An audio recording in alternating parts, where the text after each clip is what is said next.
Hi everyone. Tough time ahead for my home Sayuk investors who are planning to sell. So నా దగ్గరికి 3 interested buyers వచ్చారు. So వాళ్ళకి 2.5 BHK and 3 BHK price చెప్పారనమాట నా దగ్గర ఉన్న ఇన్వెంటరీ లిస్ట్ నుంచి. సో అది వాళ్ళు చూసుకొని బ్యాక్అవుట్ అయ్యారు, ఎందుకంటే బిల్డర్ దగ్గర ఇంకా తక్కువకి వస్తుందని. So for 1355 SFT they are saving like almost 14 lakhs, and for 1575 SFT they are saving almost like 24 lakhs. For 1926 SFT they are saving almost like 31 lakhs, and for 2262 SFT they are saving like almost 45 lakhs.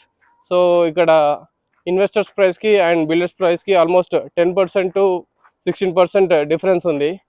So it's not gonna that easy to sell investors units. And రీసెంట్గా my home వాళ్ళు mortgage units కూడా release చేశారు, almost 500+ units. So out of 500+ units only 100+ units cell అయినాయి, ఇంకా 400+ units ఇంకా ఉన్నాయి. So బయర్స్కి కూడా నేను ఏం సజెస్ట్ చేస్తానంటే, సో ఫస్ట్ రీసేల్ యూనిట్స్ కొనే ముందు మీరు బిల్డర్ దగ్గరికి వెళ్ళి ట్రై చేయండి. Only thing is you need to compromise on the floor level. So మీకు గ్రౌండ్ నుంచి థర్డ్ ఆర్ ఫోర్త్ ఫ్లోర్ వరకే ఉన్నాయన్నమాట mortgage units, but you will save a lot.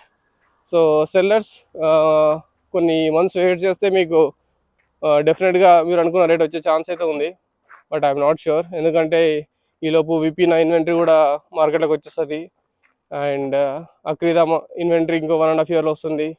So cell చేయాలనుకుంటే కొంచెం తక్కువ చెప్పి సెల్ చేసేసుకోండి ఇప్పుడే. Okay, thank you.